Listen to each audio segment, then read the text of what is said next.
Warning, this video contains themes of violence, death, and gang activity. This video is an educational documentary. It does not intend to glorify, incite, or encourage illegal behavior. All of the information is taken from public sources and is shown on the basis of fair use. I've made every effort to ensure accuracy of the sources, but I am not responsible for any content third parties have published. Every effort has been made to censor this video in accordance with YouTube's community guidelines, but if you want to see an uncut version of this video, you can do so on patreon.com/traplawross. But if you're not interested in that, just hit the subscribe button and prepare to hear one of the craziest stories ever told.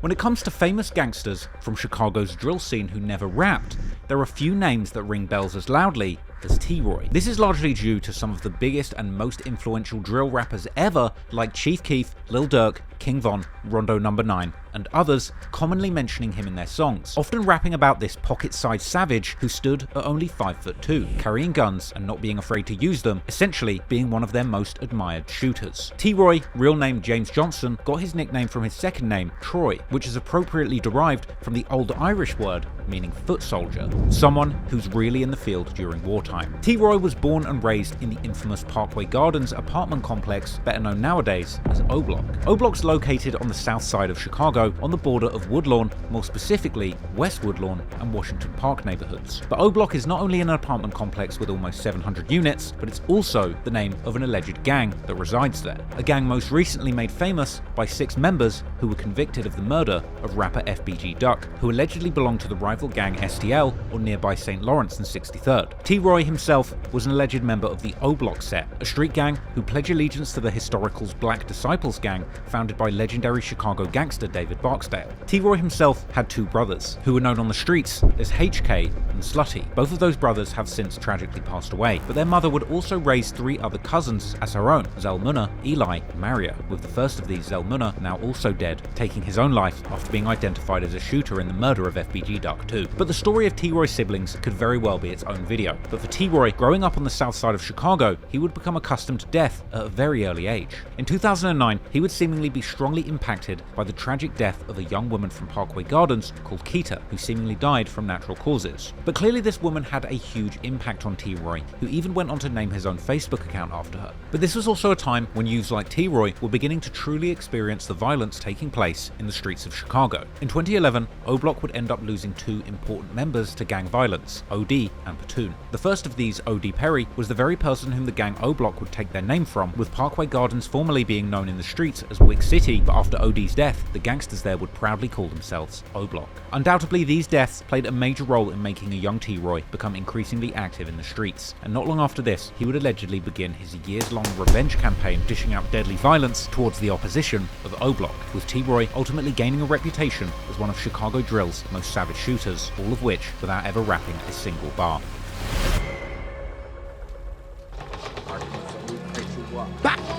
Squash only, Glock boys. Gage, GDK, squash, big boss all up to you. My nigga O'Rock Booby. Go follow. Lua, O'Rock, Lua. Cook out pound already, right? Motherfucker up on me, I will shoot you. No problem. I will shoot you. They going shot road, folks, walking through that bitch, folks. On day, folks. Gang out here, folks. Leave me the alone. Cause I stay with my savages. Well, I'm solo right now. But leave me the alone. Don't beat it down. Cause you don't know if I was on your ass. Cause I ain't gonna get the motherfucker. You know, looking at you and none of that shit. I'm just gonna scorn you dumb ass. Scorn, bitch. What's up now? What's up, cuz? RP my brothers, man. Spoon gang. Bro, we stretch gang, spoon gang.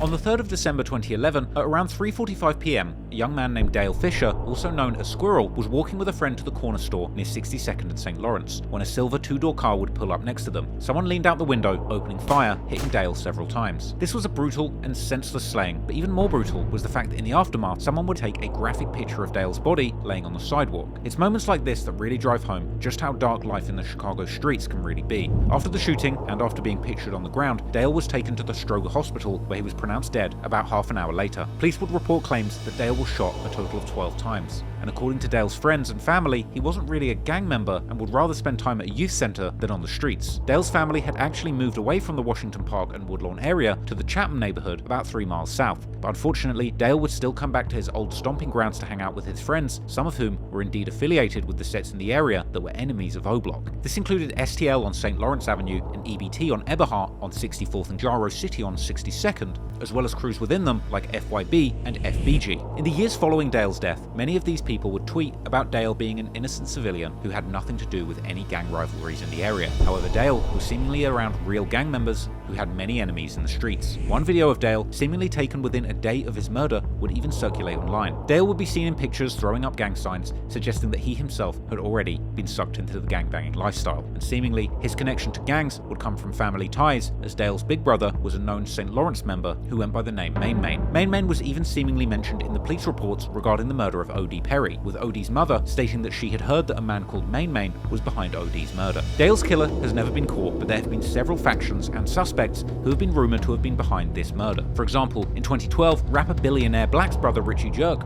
would seemingly implicate the Lamron set for killing Dale. But another popular suspect in the murder has been D. Rose, who belonged to the 600 set, who were very close to O-Block themselves. However, O-Block's own T. Roy has also been suspected of being involved in Dale's murder, with the implication that this may well have been the first of as many as 10 murders that he had committed for his gang. Although some have claimed that T. Roy couldn't have been involved, as he may well have been locked up at the time of the murder. However, recently, this case received a crucial update during the recent trial relating to the murder of FBG Duck, when one of the cooperators, allegedly FBG Butter, would tell investigators that Dale had indeed been killed by T. Roy and D. Rose. While the case was never definitively solved, the willingness of federal prosecutors to name T. Roy as a killer in paperwork speaks volumes. However, this was only the first of many rumored murders which T. Roy was thought to have played a role in. The next one would see him allegedly being assisted by his best friend, infamous killer and rapper from O-Block, King Von.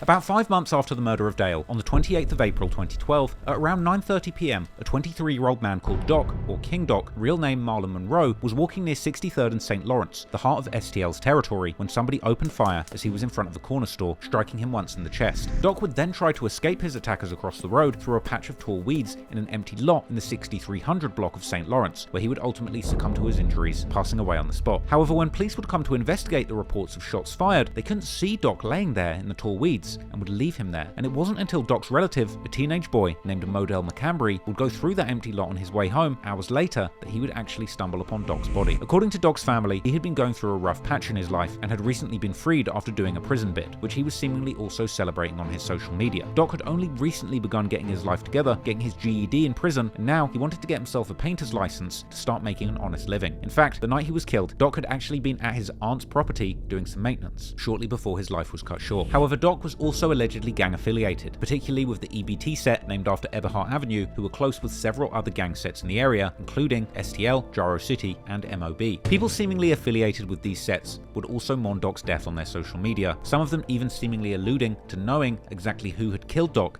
and vowing revenge. The police would also monitor on social media that members of these gangs held Lamron and Brick City, which is an older name for 600's hood, responsible for Doc's murder. But on the other hand, in 2013, MOB Beans would tweet how he was about to do his ops like Wick, the former name of O-Block, had done to Doc. Now, despite there not being many hard facts that are publicly known about the suspect, online Chiracologists on Reddit who follow the Chicago drill scene closely have theorized that T. Roy may well be the most likely culprit in the murder of Doc. This is seemingly based on factors like T. Roy being known for aiming to the chest and for killing affiliates that weren't directly involved in the many beefs that O-Block had. There are also claims that EBT had been talking about catching T. Roy on Facebook immediately following the death of Doc, but ultimately this murder remained unsolved, despite many people believing that this killing may well have been carried out by a group of shooters from O Block, which included both King Von and T. Roy. Interestingly, King Von would start a Twitter account in the months that followed this murder, where he would seemingly tweet openly about his friendship with T. Roy and their activities in the streets together, saying that they shoot people like it's nothing, and tweeting openly that he will kill. With this sort of thing casually being tweeted by Von and T. Roy, it's no surprise then that within a matter of months, they would both be suspected of yet another murder in the neighborhood.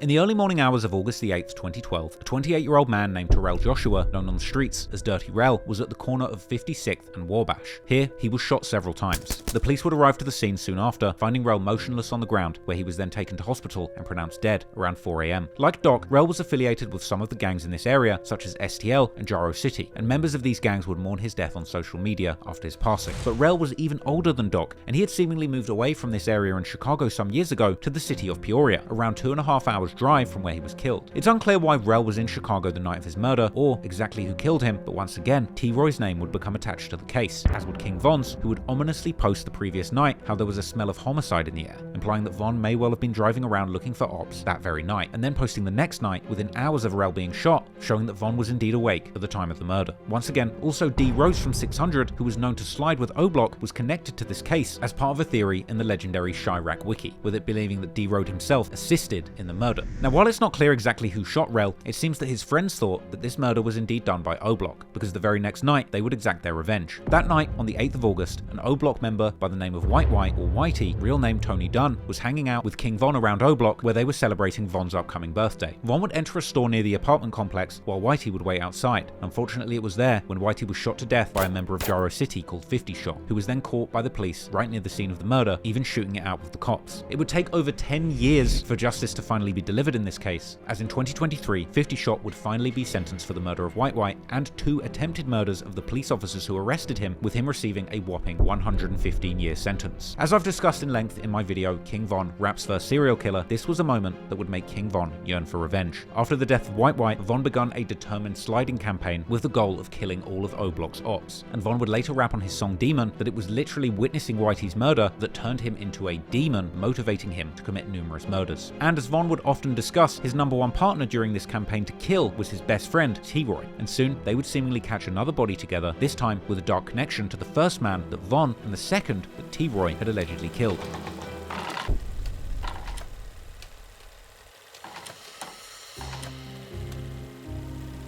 About 2 months after the death of Dirty Rell and Whitey, Modell McCambry, who had found his relative Doc dead earlier that year, was walking with his friends on the street in STL's territory. A gunman would approach them on foot and begin shooting at Modell. At this point, his cousin Miles Turner would heroically attempt to shield Modell with his own body, also ending up getting shot numerous times. Miles would miraculously end up surviving the incident despite being confined to a wheelchair, as was seen in a media piece about him where he met former governor of Illinois Pat Quinn to talk about surviving gang violence. Unfortunately, despite his heroic attempts to shield his cousin, Modell would end up losing his life that night. The police would soon determine that the shooting had indeed been gang-related as part of the ongoing rivalry between O Block, or Wick City, and STL, which Modell was allegedly affiliated with. This time, police were even able to figure out 2 specific suspects, one of these being King Von, real name Davon Bennett, who they determined to be the shooter, accompanied by T. Roy, who had allegedly been at the scene with Von. Unfortunately, due to many witnesses refusing to speak with the investigators out of fear of retaliation, both Von and T. Roy would ultimately not be charged for this murder. They would continue to torment their ops on social media, seemingly bragging openly about their victims, with Von literally tweeting the day after the murder that him and T. Roy just can't stop killing, and telling their Twitter followers to stay tuned and find out who will die next. However, after Von's death in 2020, detectives would finally get witnesses to come forward, and the case was ultimately closed, with Von determined to have been the shooter. But the next murder that Von and T. Roy were suspected of being involved in was the killing of another high-profile shooter in a rival Chicago gang, and yet another killing that's been shrouded in mystery and theories for years now.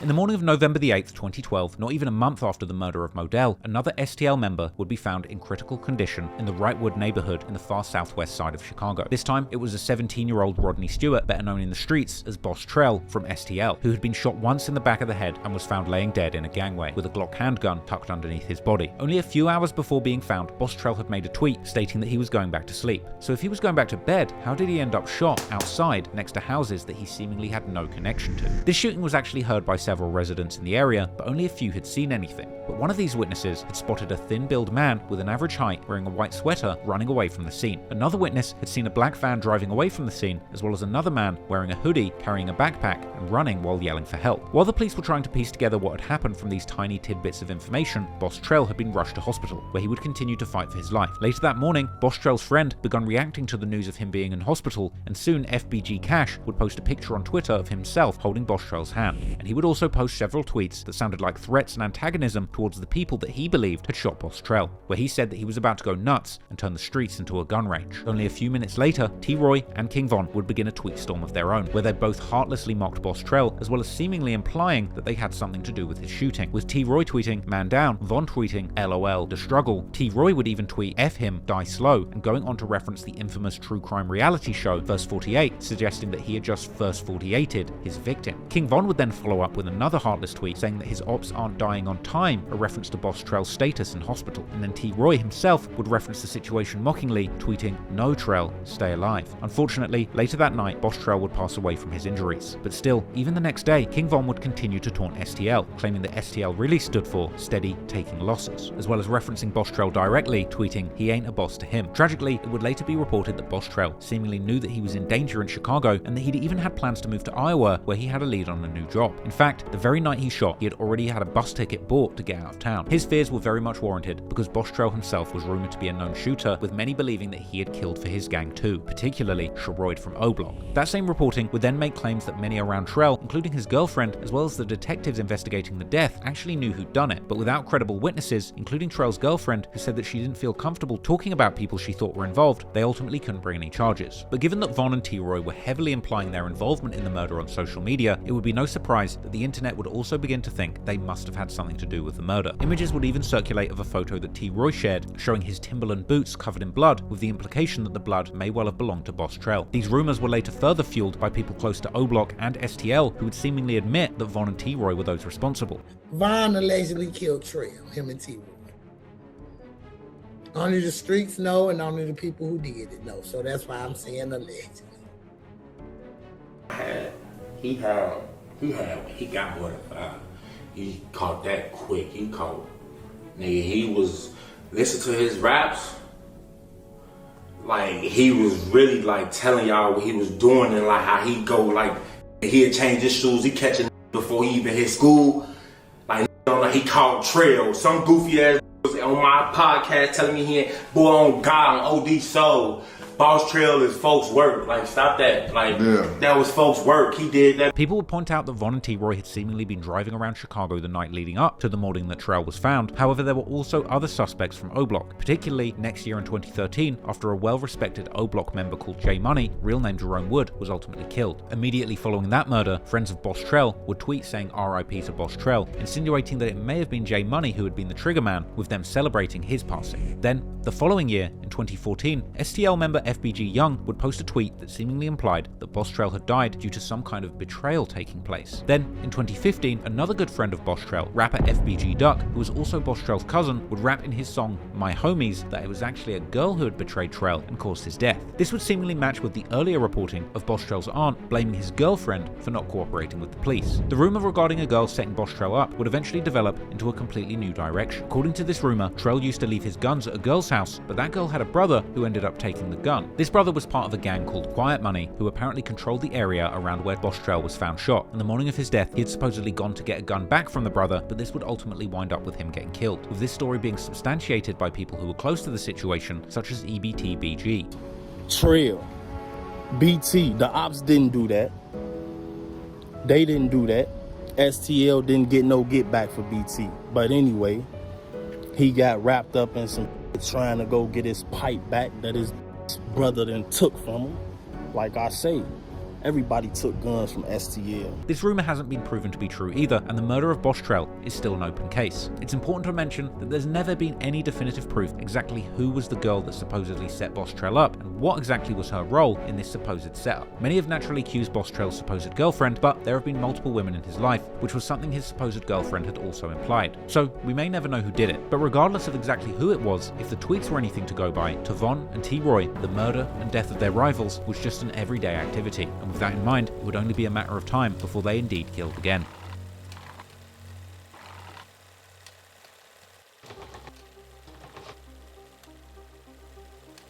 On the 19th of November 2012, about 10 days after Boss Trell had passed, a man in his 30s named James Holman was standing in front of his apartment when 4 men reportedly exited a nearby apartment building and approached him, at least one of them opening fire, hitting Holman in his forearm and chest, with these wounds later proving fatal when he was rushed to hospital. The shooting happened in the 6000 block of South Michigan Avenue, which is in the heart of 600's hood. This immediately raised the question, who, other than people affiliated with 600, would exit a building in that area before immediately shooting somebody? This question particularly arises when you know the fact that Holman was an alleged member of the Gangster Disciples, apparently being better known in the streets as Lil James or Baby J, with him also allegedly having ties to the MOB set, who 600 and their affiliates such as O-Block were in a bitter feud with. Moreover, the deadly duo King Von and T-Roy would once again begin their tradition of seemingly implicating themselves in the murder on social media, with Von clowning somebody only 20 minutes after Lil James was shot, continuing later that night by tweeting that he was killing GDs often, followed by a now infamous deleted tweet where Von outright claimed that he had killed 5 GDs and shot 10. Meanwhile, T-Roy would seemingly clarify who the O-Blockians were clowning by asking if anybody had gotten shot yesterday. Von would also seemingly match the description of the shooter in the police incident report, although this likely doesn't prove much given his rather average height and weight. However, once again, there would also be other suspects, including members of 600 such as Bite Down, with rumors circulating of 3 murders that he was suspected of committing. Another suspect that was considered was M-Thing, the brother of prominent 600 member D-Thang. But whoever may have been responsible for James's death, the fact is, King Von was arrested only a few days after for unlawful use of a weapon. Von would end up behind bars for over a year, leaving his best friend T-Roy alone in the streets of Chirac to continue waging war against his ops. And allegedly, while Von was gone, T-Roy would end up committing several more murders before he himself would ultimately end up losing his life.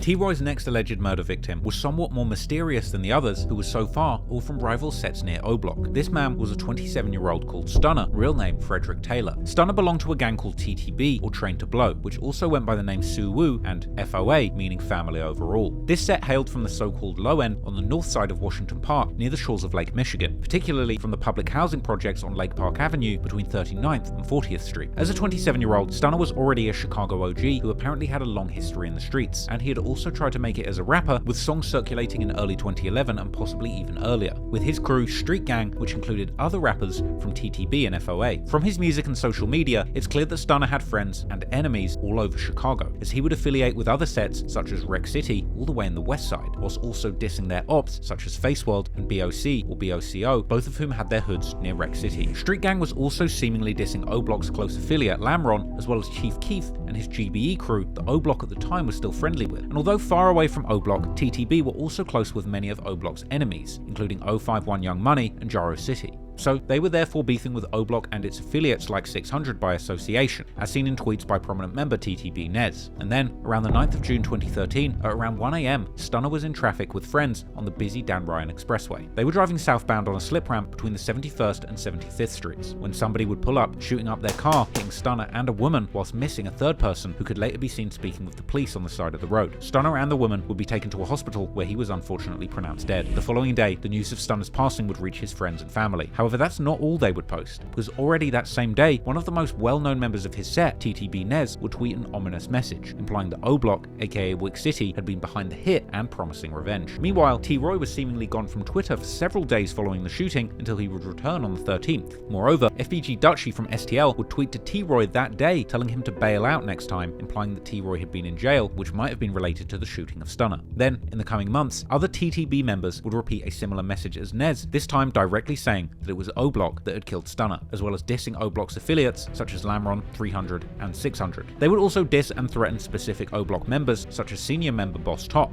by quoting the classic Billionaire Black and FBG Duck O-Block diss song, Expose, where Billionaire Black raps he'll catch Boss Top coming out of O-Block. And of course, he would diss T-Roy with tweets referencing his height and saying that his casket will be little, and when they catch him, they're going to burn his face. Therefore, it's not a surprise that many people online have been convinced that it was O-Block that killed Stunna. Particularly, 2 members have been thought to have been behind the hit, T-Roy and Boss Money, who supposedly had a personal beef with Stunna before his death. However, it was one particular video that got many convinced that it must have been T-Roy, a video that's actually T-Roy's last video ever, where he's seen toting a gun and saying that ops cannot do him like Lil Marc and Stunna.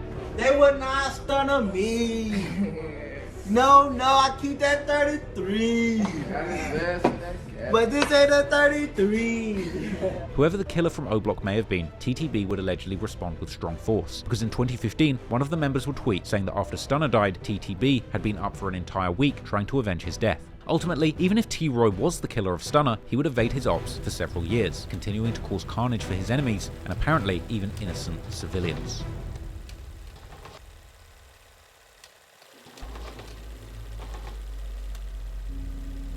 A few months after the death of Stunna, T-Roy would allegedly get active again, this time with particularly tragic consequences. On the morning of September the 17th, 2013, a local elderly man named Billy Sargent was sitting at a bus shelter near 61st and King Drive, a location known for being a hotspot for violence, as it borders the two neighborhoods, Washington Park, in this case known as the territory of O-Block affiliated sets 600 and Front Street, as well as West Woodlawn, where rival sets like Gyro City and Taekwon World would stay. While sitting at the bus stop, like he used to do every morning, someone would approach and start shooting, hitting Billy several times. 67-year-old Billy Sargent would be taken to a hospital where he would unfortunately be pronounced dead, and his friend would later give a video interview to the Chicago Tribune remembering his dear old friend.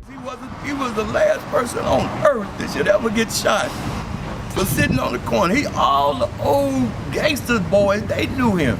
This was somebody that was just, I don't know, man. I don't know. That's a shame, man. Oh, horrible, man. Listen, do you know right now, I have seen y'all tape in this neighborhood with my kids going to the park at least 15 to 20 times this summer. I'm saying, I don't want to cut my roots, but when I bring my grandkids down here to go in the park, you know what? Not question, answer. I came out of that store 3 weeks ago. They stopped the bus right here and all the police. Somebody shot at the moving bus right here, shot somebody in the hand. This was 3 weeks ago. It's in the police records. Cause we stood over there and asked the police, like, you know, what happened? And I told them I was a retired parole agent, so they said, man, somebody shot the bus. So that's what it's like now, you know. Police would tell the media that the shooter may have actually been shooting at a rival gang member, and after the shooting, witnesses would report the shooter running away near the scene, apparently his description matching that of a 14 to 15-year-old boy, who was apparently eventually captured and interviewed, but ultimately released without charges as he had an alibi. Interestingly, the police would also arrest T-Roy the very next day, accusing him of criminal trespassing, along with E-Dog and BJ from O-Block. Although the charge is seemingly completely unrelated to the shooting of Sargent, the timing is peculiar and has likely contributed to many of the rumors that T-Roy may have well been the shooter, given particularly that the shooter apparently appeared smaller than the average adult. But another factor pointing towards O-Block being responsible is the fact that this shooting took place only a few weeks after the murder of J Money, who was one of their most beloved members, and the fact that one of the people who was allegedly present when J Money was killed was the infamous female assassin KI from STL, who would even tweet afterwards about how someone had just tried to kill her but missed, with it being plausible that this indeed could have been T-Roy shooting at KI and ultimately killing an innocent bystander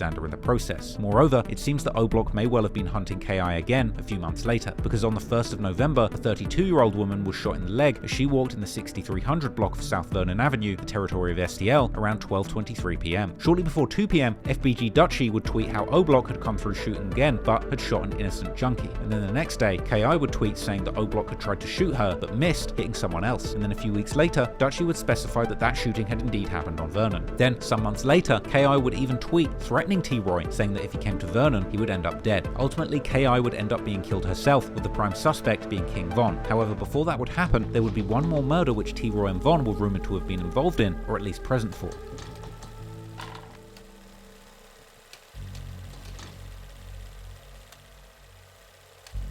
2014 would start bad for T-Roy, because on the 9th of January he was arrested on a warrant, likely due to being out on bond after the previous legal problems that he had already racked up. However, about a month later, T-Roy would be released, and not just him, but also his right-hand man King Von, with Boss Top welcoming both home in mid-February. But at the same time, sending a warning to all of their ops, the O-Block's top shooters were back in the South Side streets, and the ops had reasons to be fearful, because only a little over a week after the murder of the innocent man Billy Sargent in September 2013, the O-Block and 600 Alliance had lost one of their biggest rappers, LA Capone, who was murdered on the 26th of September by members of 051 Young Money. The death of LA Capone, who is still considered to be one of the most charismatic artists to have ever come out of the Chicago drill scene, hit 600 and O-Block equally hard. Together with the murder of J Money earlier that month, the O-Block 600 Alliance was thirsty for revenge, and that's exactly what they would get in 2014, because in March, 051 Young Money's biggest rapper, Lil Marc, real name Marc Campbell, would put out a scathing diss track aimed at O-Block, 600, Lamron, and all of the other Black Disciple sets who had formed an alliance in the Chicago streets. This diss song was called No Competition, and it was named after Lil Durk and Lil Reese's diss song against the Ops called Competition. In the song, Lil Marc would diss numerous O Block 600 and other members from the alliance, and the music video would even include a clip of Lil Marc being on FaceTime with Lil Reese, making it clear that there was a deep animosity between these two. What y'all on?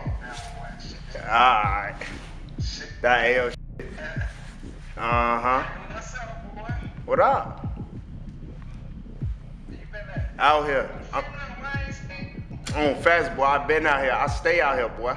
The song itself made Lil Marc the prime target for the O Block 600 alliance to get revenge. And on the 28th of March, only a few days after the No Competition music video was posted to YouTube, Lil Marc was standing at a bus stop on the 300 stop of East 51st Street, which despite the street number was about a mile away from 051's hood on the opposite side of Washington Park. While at the bus stop, a silver van would pull up and somebody would hop out, opening fire, hitting Lil Marc in the head and killing him on the spot, with graphic images of Lil Marc laying on the ground at the bus stop circulating on social media in the following days. One witness would describe to the police how the shooter had an extended clip, but they were unable to see their face. Several hours later, the police would find the van used in the shooting about 2.5 miles away in the low-end area, but the van, which had Florida plates, was engulfed in flames. Once again, immediately after Lil Marc's death, while 051 members were paying homage to him, such as their most feared shooter 051 Melly, who would seemingly jump in the streets looking for revenge as soon as he heard about Marc's passing. Meanwhile, Von, T-Roy and other O Block 600 members would begin dissing him relentlessly and insinuating their involvement. 051 were a violent set with a lot of enemies, and people from O Block, 600 and THF were all celebrating the tragic news. However, even beyond the celebrations, one video would circulate seemingly showing King Von, T-Roy and D Rose from 600 together in a car driving past Lil Marc's death scene, all while police were still combing the evidence. Hey, it's a 251st! Damn, body down. Oh, not gonna see you. Uh-huh. Tweaking, bro. Body down. 51st gang. Man, Lil Marc would become one of the most diss ops amongst the O Block alliance for years to come. I'm tired of smoking Tuka, so you know, this one I'm finna be smoking that. It's called Lil Marc. I'm right here kicking with Lil Marc. Dirty ass. Dang. Marky. That shit we so much yesterday, man. Marky. I was deep in the studio. Meanwhile, members of 051 would insinuate that O Block may well have been behind Lil Marc's murder, like the rapper Driller, who tweeted that he would kill the whole of O Block just to bring Marc back. Unsurprisingly, people like Von, T-Roy, THF Twiller, and D Rose would become the main suspects among Chicago drill fans. But officially, the investigation would seemingly move nowhere, and it still remains an open case to this day. But what makes the death of Lil Marc particularly sad and mind-boggling is the fact that he had seemingly been almost gotten by the very same people only days before his death, with people like Von and Twiller seemingly tweeting about having nearly caught Lil Marc just days before the murder. Ultimately, however, as the years went on, T-Roy and King Von would have less opportunities to kill, and having already caused so much pain in the streets, it was only a matter of time before T-Roy himself would ultimately be caught lacking, in the end suffering the very same fate that he had subjected his rivals to so many times before.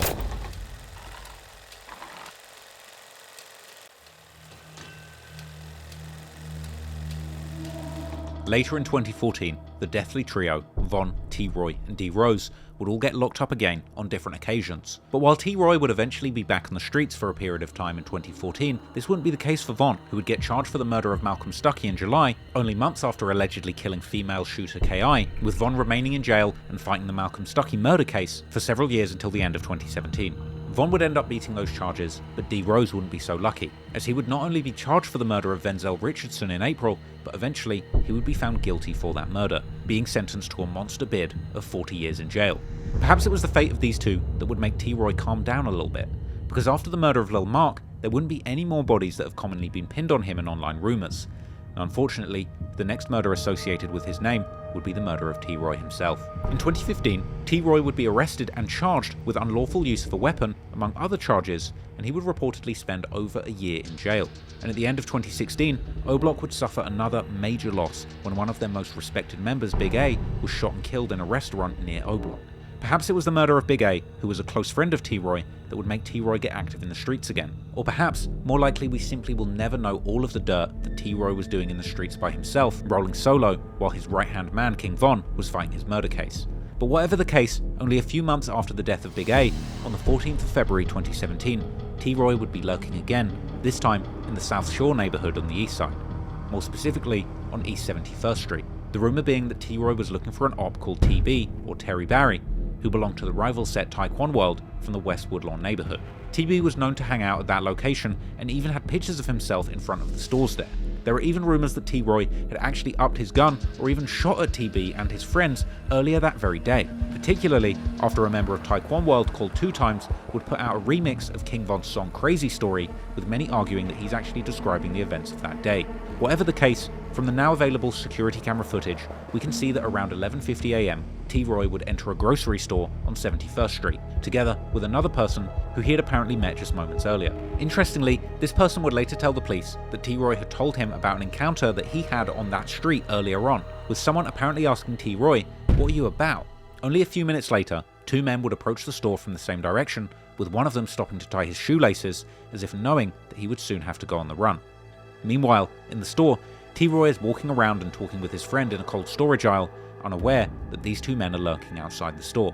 Finally, those 2 men would enter the store, walking directly to T-Roy and his friend, with the first man seemingly acting as a diversion, preventing T-Roy from noticing that the second man was approaching with a gun. That second man would then pull the gun out, shooting T-Roy once in the chest, before both men run out of the store and escape the way that they came from. Meanwhile, T-Roy crawls behind the clerk's counter while throwing his own gun under one of the shelves, whilst his friend seemingly runs out of the store. The friend would then return and attempt to help T-Roy together with the store clerk, but for several minutes, T-Roy can be seen laying on the floor alone without anyone doing any of the basic first aid measures, such as applying pressure to the wound or attempting to keep him awake, that might have saved him. Finally, police and emergency services arrive to the scene and begin helping T-Roy, while the store clerk begins to explain to the police what had happened. And eventually, T-Roy is carried out of the store and taken to a hospital, where he would unfortunately pass away. Soon, the news of T-Roy's passing would reach the other members of the O-Block Alliance, and members would be devastated, especially King Von, who would be crushed by the news while still in jail fighting his case. And Von would later explain breaking down on that day when he first heard the news of T-Roy's demise. You know, I'm gonna figure this shit out. Just be cool out there. I call folks. It's like, this on like Valentine's Day, you see what I'm saying? I call folks, I call. Now, I call my mom. My mama call. Now we try to call T-Roy, she ain't answer. We try to call T-Roy, he ain't answer. I wham. Nah.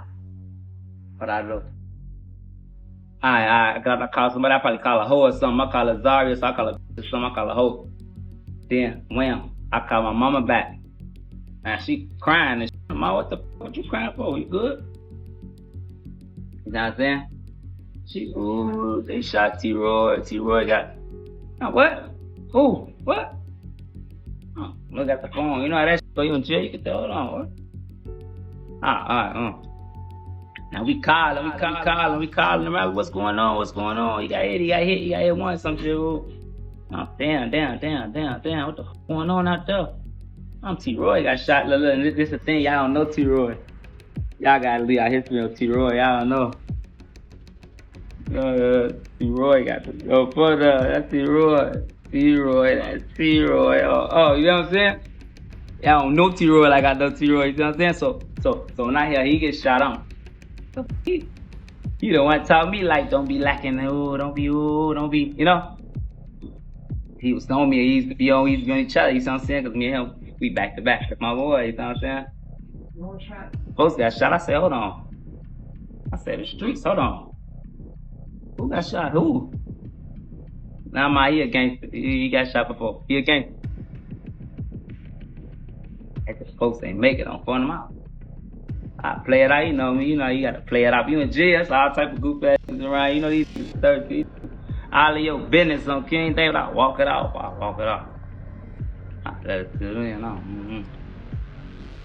Now my homie from out west, out west Willie D and them and Junior on phone them. I fucked up his hard on King David, same game. Now they see me, I'm just walking around in circles on the deck, you know. And they put their arm around me when I'm like, damn, you good, bro? You good? What's wrong with you, Vaughn? Yeah, I'm good. What's wrong? You got a problem, man? I'm good, you know. They what happened? I mean, they just killed T-Roy. Who? He what? I'm T-Roy. They just killed T-Roy. Oh, I got breaking down on King David. I couldn't help it. They hugging me. These some real, you know what I'm saying? We grown ass men. Folks grab me to hold me. Get to there, you gonna be alright, shorty. You gonna be alright. Oh, hold on, boy, that's my best friend, boy. Somebody just killed my best friend while I'm in jail. I'm in that bitch better go crazy. Oh, I'm in that bitch, don't know what's going on. I'm in that bitch in that. Who the fuck is y'all? I'm in that bitch mad on. Oh yeah, I'm in that bitch in that. Nah, not my best friend. You know what I'm saying? T-Roy's old friend Chief Keef would also tweet about him paying homage on Twitter following his passing. Although he had been estranged from many of his old O-Block friends due to events that had taken place years earlier while Keef was still living in Chicago, where O-Block veteran Boss Top was accused of robbing Keef's house. The fact that Keef still paid homage to T-Roy in spite of everything that had gone on with O-Block just showed how much of an impact T-Roy had had on Keef, the true pioneer of Chicago drill music. Meanwhile, following the murder, T-Roy's enemies would be reacting with glee, including FBG Duck, who would react to T-Roy's death live on Instagram in what many have considered to have been a fake reaction, with the rumour being that Duck's brother, FBG Brick, who can actually be heard speaking in the background of this video, had in fact been the person who gave T-Roy's location to his killers. Look on them on here going good. They so happy. It been funny film because I know folks know proud. They got him out the way. I know them. I'm on live, G. Shut the f up. Before you even get it, it just came on. But still, this Instagram, it deleted instantly, G. It just came on. But damn, G, don't start. Till get killed. Till get spilled. Damn, they on here talking about what you think about T-Roy getting popped. Damn, T-Roy got popped? When did that happen? When did T-Roy get popped? Damn, somebody popped him. Is he dead? Is he dead? Did he die? Damn, merchant, they popped T-Roy. It must don't be, it must ain't that important shit. It ain't all over the internet. I ain't seen it. He must not be dead. Surprisingly, even with all of the high-quality security camera footage that the police had, they would ultimately struggle to find the identities of the killers for years, until finally in the fall of 2018, they would have a breakthrough after a member of the Gang Investigations Unit made a positive identification on both men. They would recognize the shooter as Terry Barry, better known as TB, the very man that T-Roy had allegedly been hunting on the day of his death, while his accomplice would allegedly be identified as DeAndre Wallace, better known as Tuckerville Man or GetRight. However, by this point, it was already too late, because both men had already died, falling victims to gun violence just like T-Roy.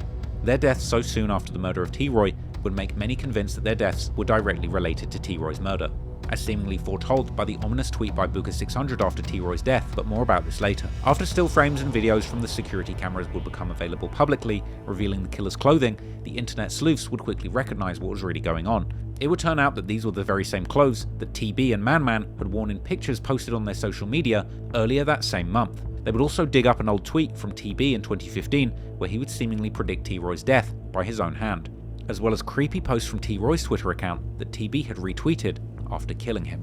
The murder of T-Roy by Terry Barry was brutal, but it was nothing compared to what would transpire over the rest of the year.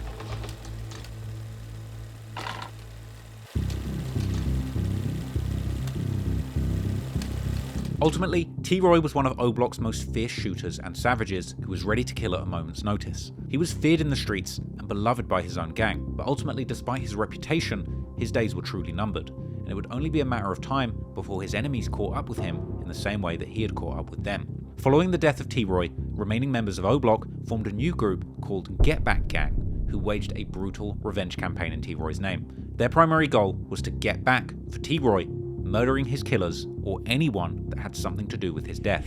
Following T-Roy's murder, numerous people from the other side would lose their lives in quick succession, making 2017 one of the deadliest years in O-Block history. Many high-profile homicides would play out in the months that followed, starting on May the 15th, 2017, when Warren Delton, aka Lil Ho from Jaro City, was gunned down. Lil Ho was just 44 at the time and was believed to be the uncle of 600 Breezy. On the afternoon of the 15th of May, several rounds were fired in the 6100 block of South Eberhart. Warren Delton was found lying on the pavement, victim to several deadly gunshot wounds. Lil Ho was shot multiple times in his head, was ultimately pronounced dead at the scene. This murder would be the first victim of the GetBackGang killings, with O-Block being responsible and rumours that 600 members were also present too. Despite the possible family connection between Lil Ho and one of 600's most well-known members, 600 Breezy, Lil Ho was known to be a moneymaker in the area, and due to his age, it's unlikely that he was even involved in this war at all, but simply being from Jaro City had made him a target of GetBackGang. Just months ago, Reddit Chiracologists would even release new information about the incident that had been uncovered through the Freedom of Information Act, with a new document revealing that there were in fact 4 shooters present at the scene, with one of them standing over Lil Ho when killing him. It was clear that GetBackGang was aiming to kill multiple rivals for T-Roy. Commenters on Reddit would later share how at this time, this murder was seen as a warning that a storm was coming. Redditors have since mentioned the dark reality behind this murder, specifically within O-Block's close ally 600, as even after Lil Ho's murder, 600 Breezy had been pictured with Mack, one of the alleged shooters who had killed his uncle Lil Ho, with some people even commenting how crazy it would be that your day one homie kills your uncle, but you don't care because you put your gang over your family. But GetBackGang was only just getting started, and 7 days later, they would strike again, this time against their GD rivals, MOB. At around 8 PM on the 22nd of May, 27-year-old MOB affiliate Jamo, real name Jamie Jones, was driving near 59th Street in LaSalle in the Washington Park neighborhood when a car pulled up alongside him and shot Jamo in the chest, back, and arm, before turning southbound on Yale Avenue and fleeing the scene. Jamo was taken to a hospital where he was later pronounced dead at 11:55 PM. Another recently released police report shows that Jamo exited the car after getting shot, possibly to get help, but ultimately he would collapse in the street, whilst his car would remain in motion, eventually crashing.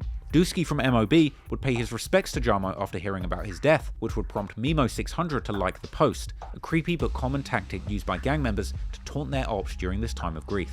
Shockingly, similar to how Lil Ho was actually the uncle of 600 Breezy, Jamo was allegedly the brother of 2 Front Street members, a set which has also been very close with both O-Block and 600. With this being yet another reminder that in Chicago, your own family members may be killed by your friends if they get on the wrong side of the gang war. There's many theories speculating about exactly who was involved in this murder, with the majority seeming to believe that it was McAdoo from 600 involved in this hit, essentially pinning 2 murders on him within just a week, with another main suspect being Capfuck12 from 600 and T-Roy's brother Heck, aka HK from O-Block.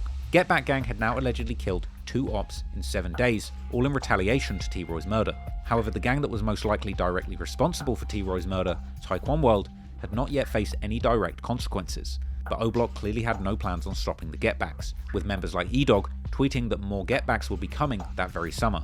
And indeed, the next month, GetBackGang would allegedly strike again in yet another brutal murder, with T-Roy's brother Heck allegedly beginning his own spree of vengeance, earning himself a fearsome reputation in the Chicago streets, just like his late brother, as well as a new nickname that would warn anyone who crossed him just how deadly he was on the streets.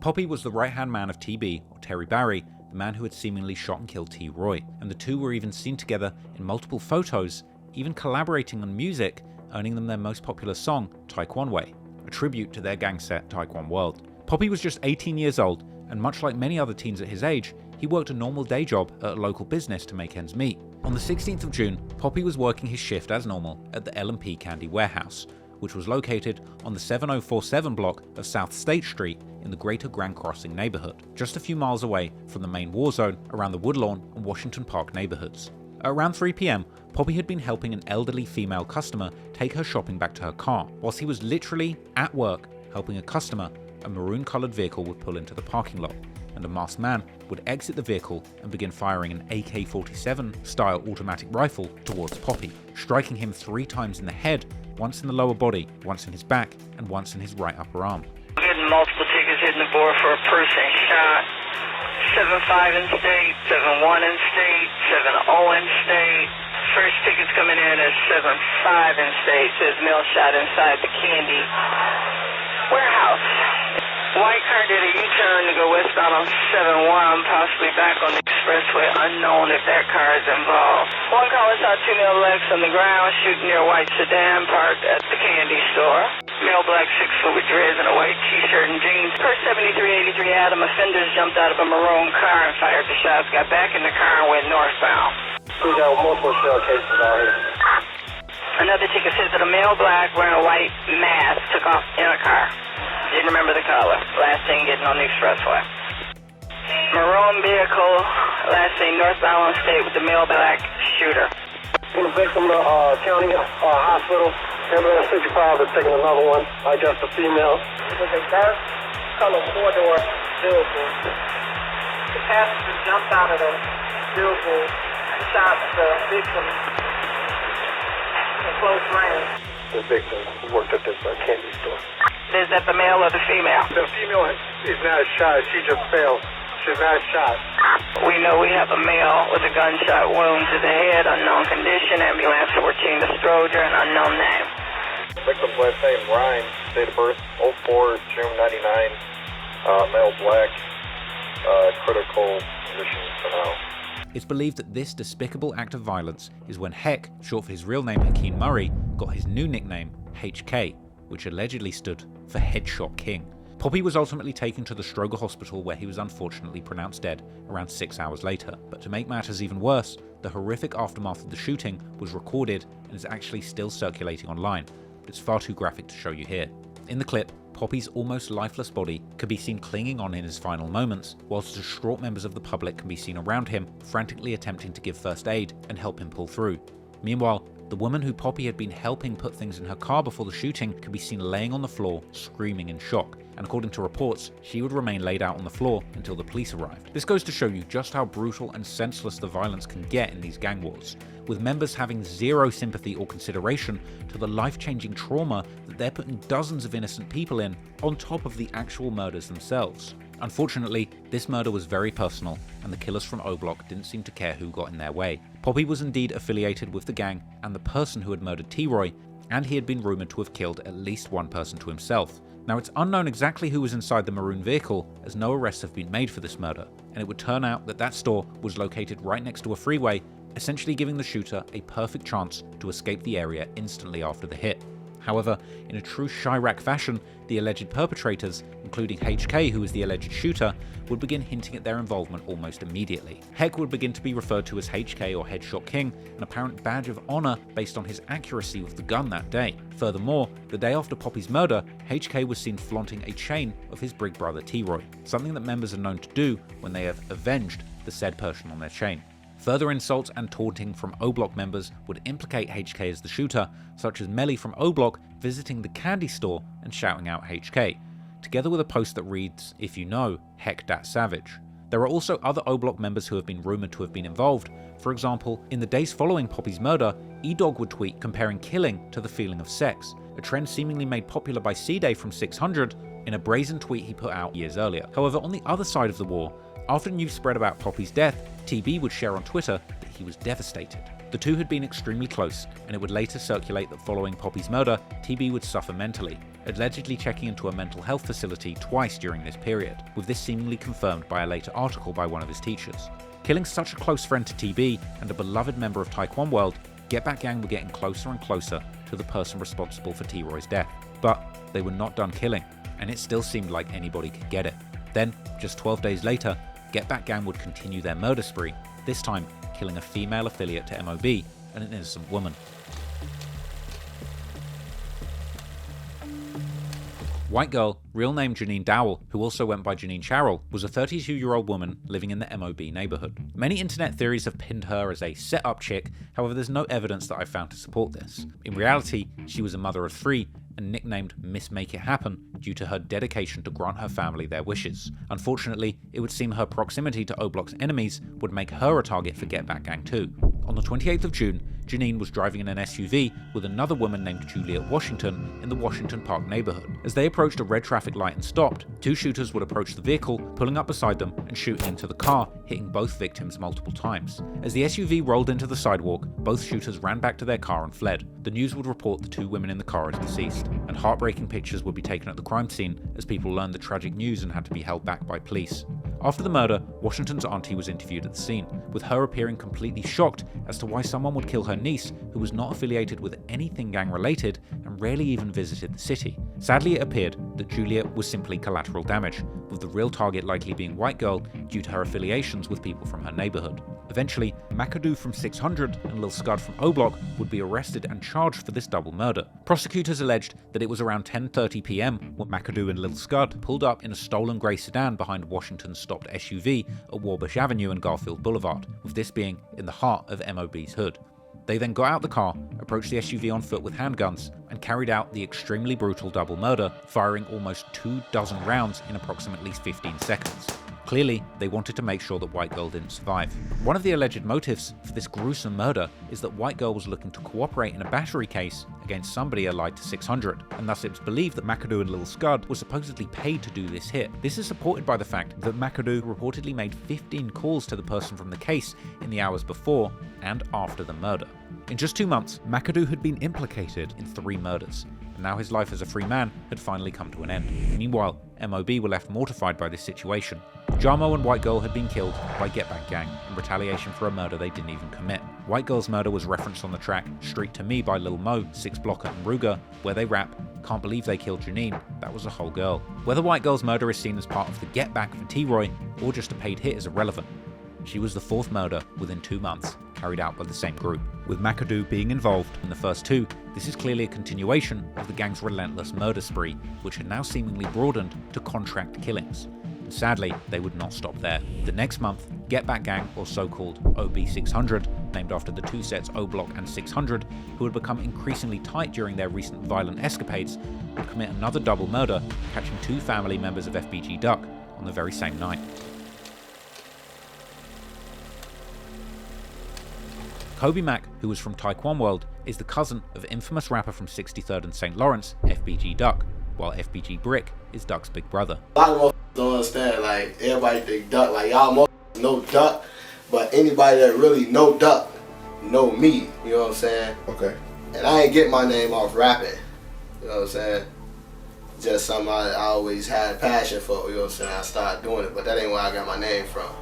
Okay. You know what I'm saying? I guess by Duck getting his name from rapping, being over famous and shit, motherfuckers see me and like, oh, that's Duck brother, but the motherfuckers that really know, you know what I'm saying, know what I be on and shit.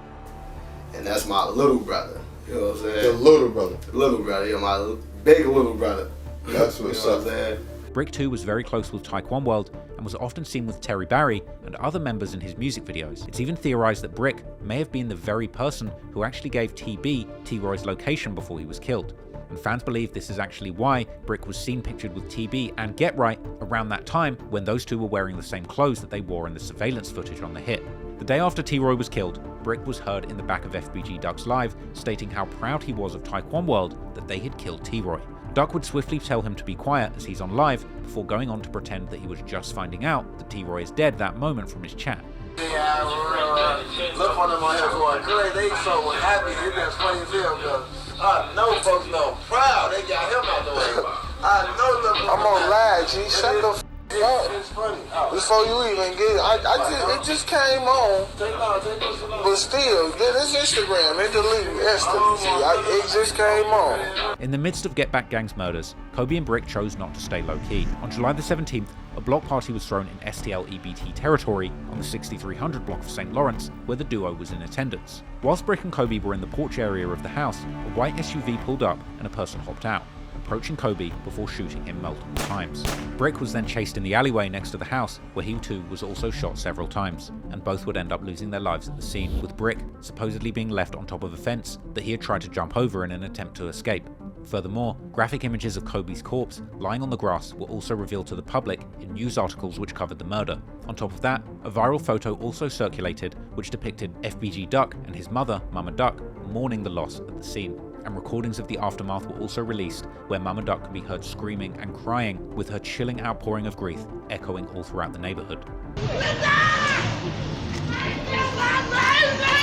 Mama Duck has since given more insight into how the double murder played out in numerous interviews. According to her, one car was waiting in front of the house where Coby was, whilst another car came behind the house, the direction where Brick was attempting to escape through the gangway.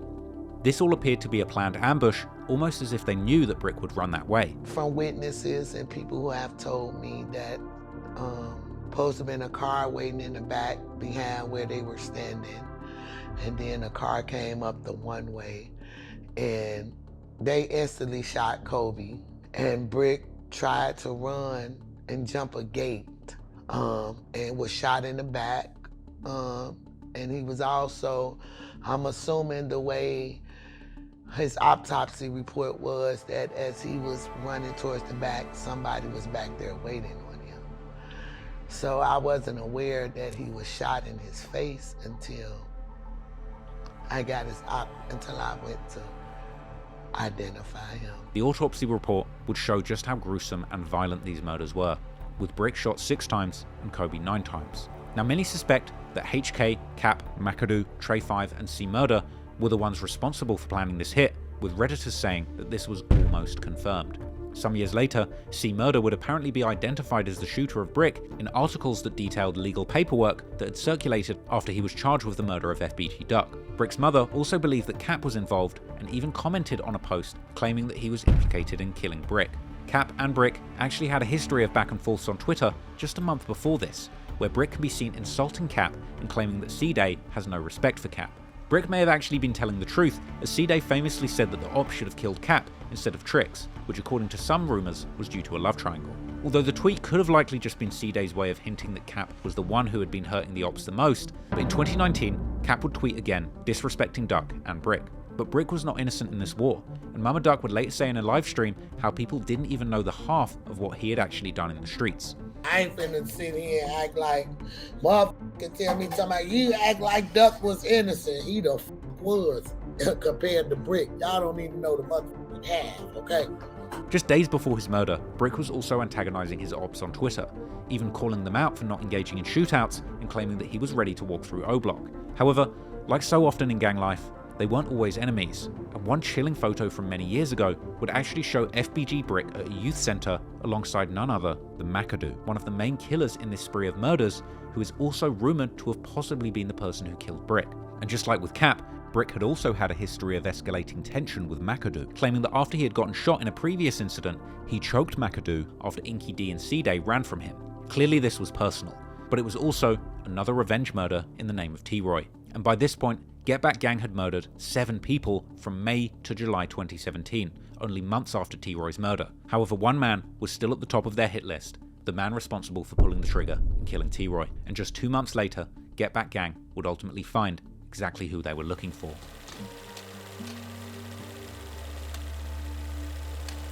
With his right-hand man Poppy and FBG Brick being murdered just months earlier, TB should have seen the warning signs that he was not safe in Chicago. Likely he did, but he simply couldn't leave the streets alone after having lost so many of his best friends. TB had in fact made himself a target by bragging about his crimes on the internet and even choosing to taunt O-Block and GetBackGang by claiming they will never get back. A brave post considering they had already killed 2 people at this point. As TB chose not to relocate in this war, sadly, eventually, it would end up catching up with him. At this point, GetBackGang was truly looking for TB, and HK was even seen on Gyro City Skinny's Instagram Live asking for his location. HK could also be seen on social media, sliding and looking for TB with the other members. Then, on the 23rd of September, E-Dog would ominously post to Twitter saying that GetBackGang was on the way, telling his fans, just watch what was about to happen. And on the morning of the 26th, TB shared to Facebook that he was feeling blessed, a truly chilling post considering what would come next. Allegedly, GetBackGang members had spent days trying to get TB's location, and much later, Lil D would even share the messages from the moment when HK seemingly found TB's location, in a very incriminating post that apparently preceded the murder. At 12:45 PM, TB was with a man called Side from Gyro City on the 7000 block of South Chapel Avenue, when someone would pull up, shooting the pair multiple times. Side was struck in the head, but thankfully survived the incident, but unfortunately TB would be less lucky. A rumour would even later circulate that upon being caught by his enemies, TB would actually smile at his attackers and say, "You got me." With this very dramatic scenario being heavily disputed by followers of the Chicago drill scene as well as individuals close to the incident. We'll probably never know exactly what was going through TB's head at that exact moment, but what we do know for certain is that TB, real name Terry Barry, was also shot in the head and later pronounced dead at Northwestern Hospital, just aged 21. But a crazy coincidence is just how similar the headlines were about the murders of T-Roy and TB. Maybe the person writing these articles had a sense of irony, or perhaps more likely, it simply shows just how much the gang lifestyle ultimately ends up repeating itself. The police reports would later show just how brutal this murder was, with the autopsy showing how TB was shot so many times it was likely an entire magazine was emptied into him, and that in the police scanner audio, it was even said that they believed the shooters reloaded their guns and shot again. It's rumoured that the gunmen were HK and McAdoo, with this tying a whopping 7 murders to him just in 2017 alone. The police dispatch would also spot the black vehicle that the shooter drove away in. Be advised, victim on the porch is extremely critical. Border black car slipped on Chappelle going the wrong way. with them claiming that one of the shooters had a light complexion, which likely may have fit McAdoo's description. 2 males, 1 light complexion, wearing a mask. Indeed, the next day the duo were clearly in high spirits as they would pose together for pictures. And if these rumours are true, HK single-handedly avenged his brother T-Roy after this series of back-to-back murders following T-Roy's death. Meanwhile, TB's friends like FBG Duck would be devastated and mourn his death.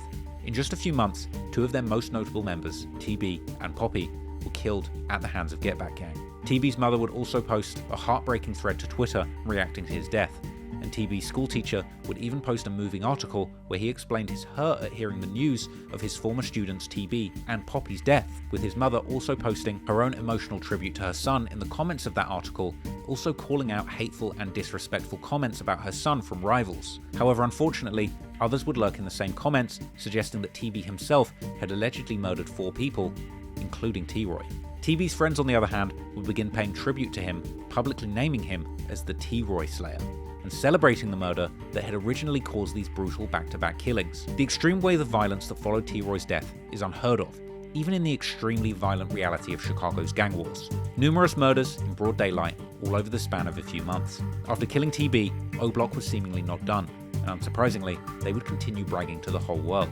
Boss Top would make several tweets poking fun at TB's death, claiming that TB had begged for his life in a reply to one of his tweets, as well as numerous other posts, seemingly disputing the version of events where TB had been rumoured to have smiled at his shooters before they got him. E-Dog from O Block would also join in on the taunting just a day after TB's murder, posting a basketballer scoring and saying rest in peace to T-Roy. Years later, O Block rapper Moo-Wop would diss TB extensively, saying that he's smoking on Terry Barry in his song Spin It. However, before the year would end, the cycle of violence was not finished, as HK himself would tragically lose his life to a completely separate situation in the very place that he would have thought he was the most safe.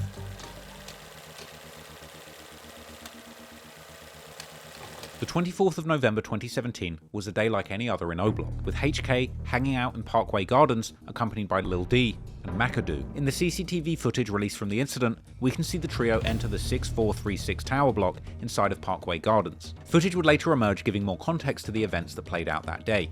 HK and McAdoo proceeded upstairs, where they saw a man who wasn't from O Block. Allegedly, he was just visiting somebody that he knew inside Parkway Gardens. The man was wearing gold chains, so HK and McAdoo allegedly attempted to confront and rob the man. It's possible that they didn't think this guy would fight back against such hardened and feared members affiliated with O Block and GetBackGang, but this turned out to be a big misjudgment. The man noticed a gun in one of their jacket pockets and would run away into one of the apartment units, closing the door after him. After HK tried to get in, the man then upped his legal firearm after yelling that he doesn't gangbang, opening fire on HK. HK was hit 2 times, once in the thigh, once in the abdomen. They would then retreat down the stairwell while McAdoo was blindly shooting back in the direction of the apartment unit from around the stairwell doorway. According to a witness, McAdoo then attempted to get HK down the stairs and out of the building, but eventually bailed on his attempt to help HK, which explains why many online believe that McAdoo left HK for dead. Meanwhile, police responded to calls of shots fired within Parkway Gardens, and when they arrived, they were informed that HK, real name Hakeem Murray, had suffered several gunshot wounds. HK was transported to the Northwestern Hospital, where he was pronounced dead at 8:53 p.m. Somehow, in the confusing aftermath, the killer would make it out of the building and escape to another apartment complex on South Michigan, where he stashed his gun. Later, he would agree to an interview by police and told them everything, whilst also handing them the gun he used to kill HK, which indeed matched the shell casings recovered at the scene. The man would even identify HK as the man who shot him from an ID parade. With that and other evidence from the crime scene, it would turn out to be a fairly clear case of self-defense, and the shooter was able to walk free under the mutual combatants law.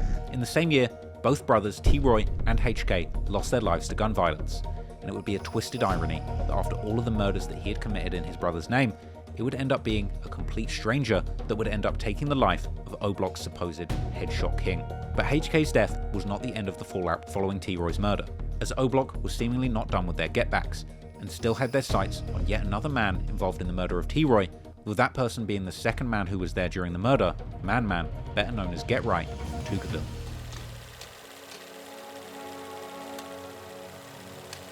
By this point, it was well known that Man, also known as GetRight or Can't Get Right, was TB's accomplice in the slaying of T-Roy, And just like TB, he likely knew it wasn't safe for him to be outside, considering the amount of murders that O-Block and GetBackGang had carried out the previous summer. Around 9:50 PM, Man was standing outside of a store, waiting for food on the 400 block of East 63rd, a location that's just a stone's throw away from O-Block, but very much Man's own territory. Suddenly, a car pulled up, and when Man was spotted, 2 shooters would hop out, running towards him, opening fire.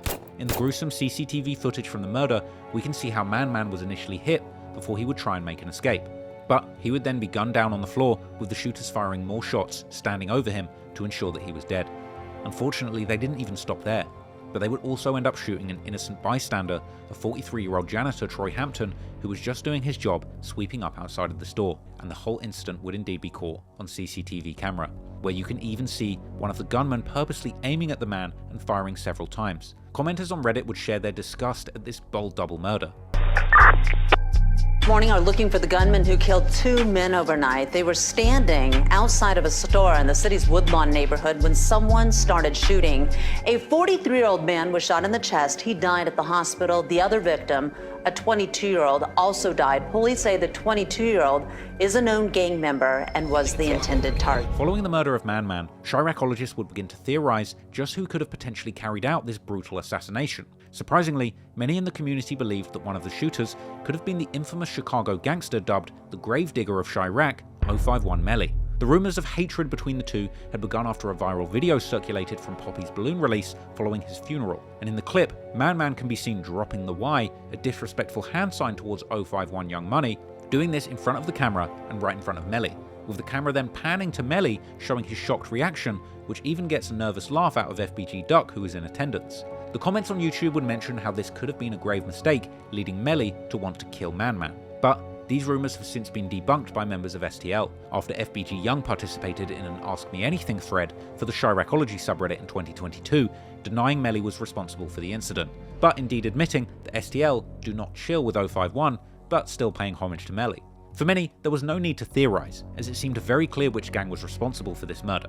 When assessing the highlights from the police scanners in the area after the shooting, it would actually appear that STL began shooting back at O-Block almost instantly after the hit. Police officers arrived at the scene at 9:50 PM, and just 20 minutes later, loud reports of gunshots were heard at 64th and King Drive, the heart of Parkway Gardens. Around 40 minutes later, more shots were reported fired in the area, with shell casings being found this time. In the next hour, more shots were fired, and casings were found by police. Clearly, STL aka Tucaville had attempted to slide and retaliate on O-Block right away. Members of O-Block also took to the internet as usual and left many braggadocious clues about the murder.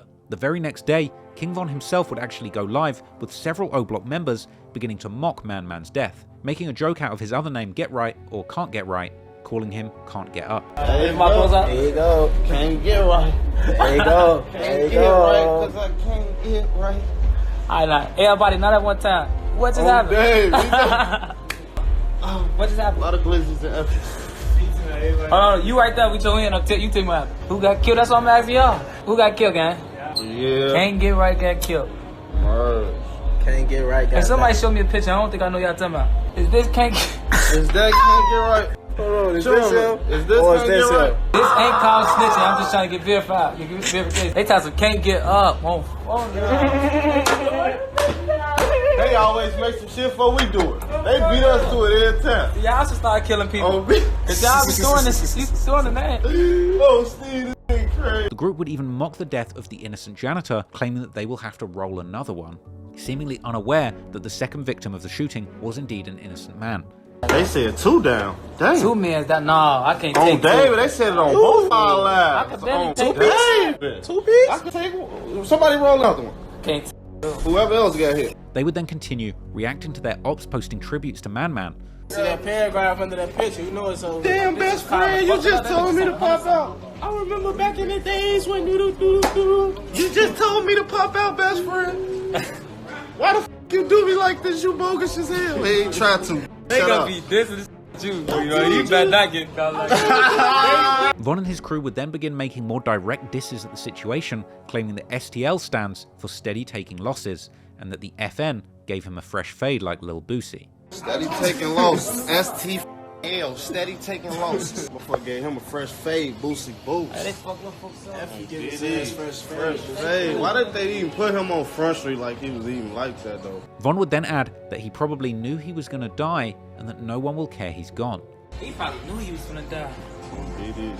I wish I could talk to him for that. Don't nobody even care about Can't Get Right like that. I don't think they gonna slide like that. I don't think nothing finna happen because of that. So they finna waste the rest of their money on that. We ain't even gonna act like nothing finna happen. Just y'all go in the house. Gotta pay for it. Whoever ain't get shot, you lucky today. I'm finna go in the house. It's over. They would even continue to self-incriminate, detailing how the hit probably played out and poking fun at how Man was hit, trying to run away, and how he couldn't move. I used to somebody just popping out a cut for real, looking at your ass. Really on your ass. You just get the flap past your you just want to do like one of these because you acting like you fake tough. But get the hitting you damn, this shit, I can't move. Crump getting that there, little before they got you too. But the self-snitching didn't stop there, because just 2 weeks after that murder, King Von would famously tweet, "Shout out to that new op pack, my brothers made it." King Von even took the disses into his music. In his Bless the Booth freestyle, he would rap, "He tried to run, but it ain't end right. They call him Can't Get Right." E-Dog from O-Block would also chime in, first posting to Twitter that the get back is not over, and then 3 days later posting, "Your ass better get right or get left." Members of STL have even admitted that O-Block were responsible for this murder. In 2021, FBG Young was interviewed by Truth Teller TV. When Young is questioned about an FBG Duck lyric regarding Man or GetRight picking up food, Young replies explaining that a lot has happened on his block, but continuing to explain that a lot of stuff happened in their neighborhood, and it's different because they're on blocks and people from O-Block are in a gated community. Some you was getting some food. You know what I'm talking about in the song Thug Angels, okay? That happened right on the corner of y'all neighborhood. I don't know if you ever seen the store, like the restaurant. It was a restaurant at the time. It's a store now. It's like on 63rd between Everhard and Vernon. So it's not like a corner, but it's like on the front street of the busy street, 63rd. Oh, okay. Yeah. Yeah, in the neighborhood. A lot of shit happened in that neighborhood. I mean, a lot of shit happened in that neighborhood. It's like different because like we own blocks and they like in the gated community. Right. As usual, internet sleuths would begin investigating who the gunmen were, with many of them landing on two prospective O-Block members in particular, Muwop and Duke. One of the massive hints at the two being the shooters was Muwop's ominous post following the murder, where he says people wouldn't know the type of bond that him and Duke have, with the top comment clearly understanding the reference. Moreover, in an unreleased snippet from Muwop, he would rap "Duke like King Kong, standing over people in their own hood," seemingly describing the exact circumstances of Man's death. Muwop would post further hints at the pair's possible involvement after Duke was arrested for a separate incident, writing, "You get the right, I got the left, we going to meet back up." And soon after, Duke was actually shot at, but luckily he survived with only minor leg injuries. But even more shocking is just how deep the theories get that Muwop was the shooter on that original hit, with many people arguing that Muwop actually has a distinctive gait, a style of walking and running that's actually very unique and easy to identify, as clips of him running in O-Block, as well as surveillance footage that came out years later during the trial where he was convicted of the murder of FBG Duck, with one poster on Reddit even doing a gait analysis theorizing that Muwop's run perfectly matched the shooter in the GetRight case. Ultimately, this particular murder was never solved, and despite the rumors, nobody knows definitively who killed Man. Once Man had passed, along with TB, both of the people who had killed T-Roy had lost their lives.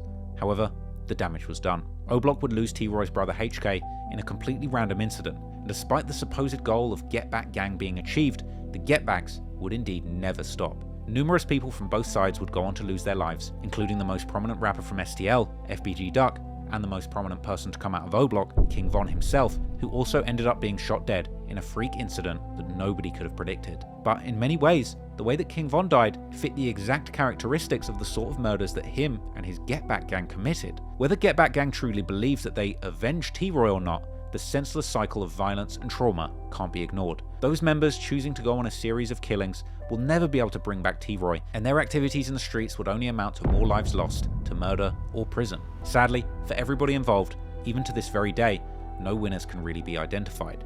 The king of O-Block, T-Roy's best friend King Von, is dead, and many of the original and most important members that celebrated GetBackGang's murders are facing lifetimes in jail or dead too. Countless families have lost their loved ones, whether to the gun or the correctional system, and it makes you wonder, what is it all for?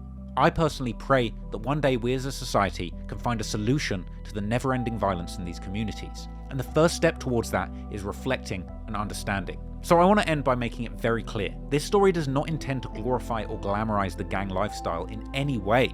There are clearly no winners here. But if you or somebody you love has lost a loved one to the gun and are thinking about get-backs, I urge you from the bottom of my heart, think again. Get-backs, revenge and violence never truly heal the loss of a loved one. Life is precious, and I bet that if you could speak to any of the people who lost their lives in this story, innocent or otherwise, they would simply wish that they had taken a different and more positive chance. Because if you're sat there today with your life and your freedom intact, you still have a chance to make a change. Do something positive and leave the world and your community a better place than it was when you came into it. Otherwise, you're just doomed to join the others who chose violence and get-backs in a jail cell or the unknown of what comes after life. You've only got one life, and I beg you make the most of it. I hope you found that story interesting, and despite all of the negativity involved in it, I hope that in the end you can learn a lesson and take away something positive. And most importantly, rest in peace to everybody I discussed who lost their lives too soon.